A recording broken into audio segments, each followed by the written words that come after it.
शुभ सकाळ मित्रांनो. मी तुमची सखी दक्षता देवेंद्र माशेलकर. मित्रांनो, आज काय आहे माहिती आहे? आज हनुमान जयंती आहे आणि याच हनुमान जयंती निमित्त आज आपण जाणूया मारुती रायांना. श्रीरामाचा परमभक्त म्हणजेच हनुमान हा सप्तचिरंजीवापैकी एक असून तो शौर्य, धैर्य व तेजाचे युक्त बुद्धिमान आहे. अंजनीने पुत्रप्राप्तीसाठी भगवान महादेवाची कठोर तपश्चर्या केली. तिच्या भक्तीवर प्रसन्न होऊन तिला वर मागण्यास सांगितले. तेव्हा तिने पुत्रप्राप्तीचा वर मागितला. हनुमानाचा जन्म माता अंजनी आणि केसरी यांच्या पोटी झाला. त्यांना पवनपुत्र असंही म्हटले जाते. पवनपुत्र म्हणजे वायूचे पुत्र. तर तुम्हा सर्वांना प्रश्न पडला असेल की त्याला वायुपुत्र का म्हणतात? तर ती एक गोष्ट आहे. त्याच वेळी दुसरीकडे अयोध्या नगरीचे राजे दशरथ आणि कौशल्या पुत्रप्राप्तीसाठी पुत्रकामेष्टीचा यज्ञ करत होते. त्या यज्ञातून निघालेला खीरयुक्त प्रसादाचा काही भाग पवनदेवतेच्या माध्यमातून तपश्चर्या करणाऱ्या माता अंजनीच्या हातून येऊन पडला. अंजनीने तो प्रसाद ग्रहण केला आणि त्याच कारणामुळे चैत्र पौर्णिमेच्या दिवशी सूर्योदयाच्या वेळी अंजनीच्या पोटी महापराक्रमी तेजस्वी बाळ म्हणजेच पवनपुत्र जन्माला आला. तर त्याला हनुमान नाव कसे मिळाले माहिती आहे का?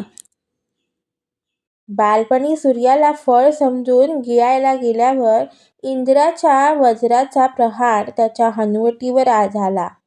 त्यामुळे त्याची हनुवटी वाकली, म्हणून त्यांना हनुमान हे नाव पडले. भगवान शिवशंकराचे अवतार आहे. शिवाचे 11वे रूप अवतार.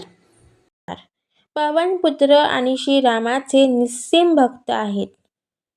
त्याला पवनपुत्र, अंजनीपुत्र, महाबळ, रामदूत, बजरंगबली अशी खूप नावे आहेत. नाशिक जवळील अंजनेरी हे त्याचे जन्मस्थान मानले जाते.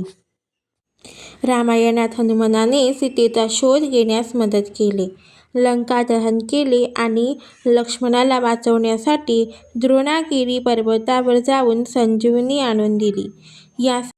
यासारख्या महत्त्वपूर्ण भूमिका त्यांनी बजावल्या. सूर्यदेवाला गुरु मानून त्यांनी विद्यामध्ये पारंगतता मिळवली.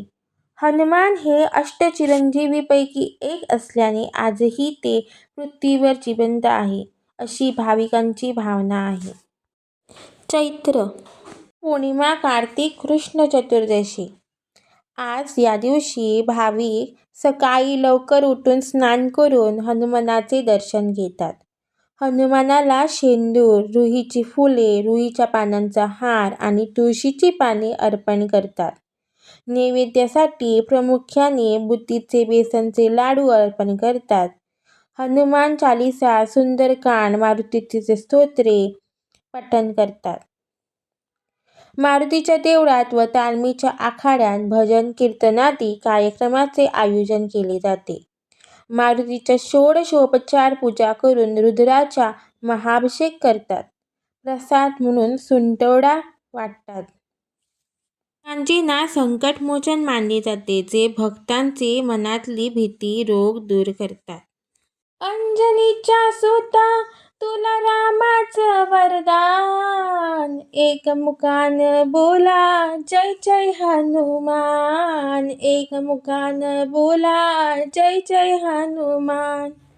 अंजनीच्या सुता तुला रामाचं वरदान, एकमुखान बोला जय जय हनुमान, एकमुखान बोला जय जय हनुमान.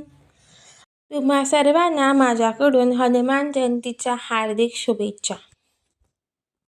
मग कळलं ना तुम्हा सर्वांना हनुमानाचा जन्म कसा झाला? मला माझा व्हिडिओ आवडला असेल तर लाईक करा, शेअर करा आणि सबस्क्राईब करा. धन्यवाद.